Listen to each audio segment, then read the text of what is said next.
கடல் கடந்து போன அந்த சோழ இளவரசன் வெகுநாள் கழித்து ஒரு தீவை சென்றடைந்தான். அதன் பின்னர் அவன் எங்கு போனான், என்ன ஆனான் என்பது இன்று வரை மர்மமாகவே உள்ளது. அந்த சோழ இளவரசனை கண்டுபிடிக்க பல பாண்டிய மன்னர்கள் முயற்சி செய்தனர். ஆனால் போகும் வழியில் சோழர்கள் செய்து வைத்துவிட்டு போன பொறிகளை சமாளிக்க எவராலும் முடியவில்லை.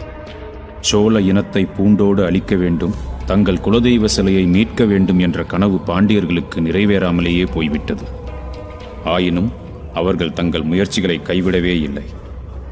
தலைமுறை தலைமுறையாய் தங்கள் பிள்ளைகளுக்கு சோழ இளவரசன் கதையையும் தங்கள் குலதெய்வ சிலையை மீட்க வேண்டிய கட்டாயத்தையும் சொல்லி வைத்துவிட்டு சென்றார். அவன் வாழ்ந்த இடத்தை கண்டுபிடிக்க பல தொல்பொருள் ஆராய்ச்சியாளர்கள் முயன்றனர்.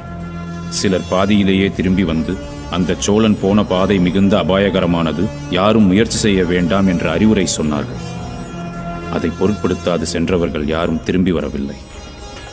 தொல்பொருள் ஆராய்ச்சியாளர்களின் கனவு என்று கருதப்படும் அந்த சோழ இளவரசன் வாழ்ந்த இடத்தை பல தடங்கல்களை தாண்டி ஒரு ஆராய்ச்சியாளர்